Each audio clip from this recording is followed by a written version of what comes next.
China is an unprecedented example of successful reforming your own country for a very long time and keeping the economic growth, social growth for the longest time in the history of humankind, I believe, at least at this speed, that is the longest in the history. And you can see it everywhere. And this is fascinating. But of course, the reforms that China is going through is a moving target, right?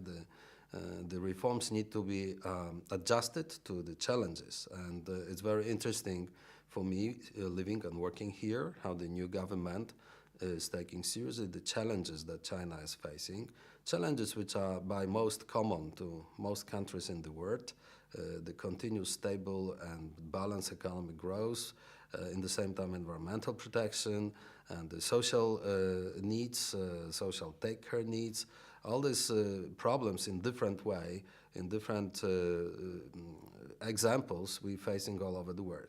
And the new government is seems to be very determined to implement a very big package of reforms and very difficult reforms sometimes for the Chinese society, for the Chinese statehood, to provide for the China to continuously grow. China has a lot of potential, still a lot of potential to grow. But to use this potential, you indeed need to change the model of the growth and to take care of the issues that were less important in the past because they were less challenging. So we keep all our fingers crossed for the success of these reforms, for the benefit of China, but also for the benefit of the world.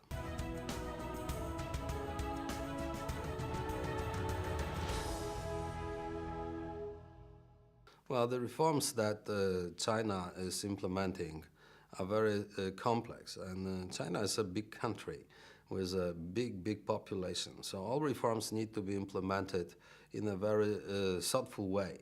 If you have a small country and if you made a mistake in reforms, that is easier to correct. On a bigger scale, like Chinese scale, this is very challenging to put all the reforms in such a way that you not make major mistakes. So everybody can make mistakes, but these mistakes make a big difference in different countries. So I think Chinese government is showing a very deep and understanding of the challenges China is facing now.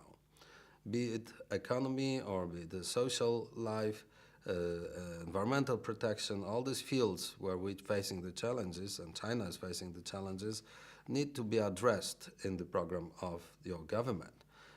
China, of course, has been reforming for over 35 years, but I would say the new government make a new opening and they make thorough analysis of what needs to be done in China to keep China on growing, but also to make this growth sustainable, environmentally friendly, and better for people. So this is a very complex set of reforms, and making changes in one field will cause the changes in the other field. So to put it into relation is a very complex matter.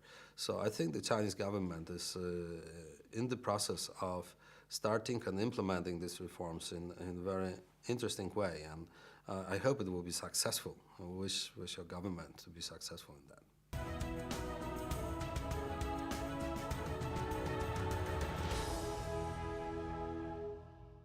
We all have dreams, and dreams are important because dreams are giving us faith. So, of course, China needs to have its own Chinese dream, and to make people support the reforms, they need to believe that the results of the reforms are going to be good for them. So, dreaming in a good sense, dreaming as a wishing and putting more energy to implementing is very important. Therefore, the success of China in your reforming and your developing in the future is also important for the rest of the world.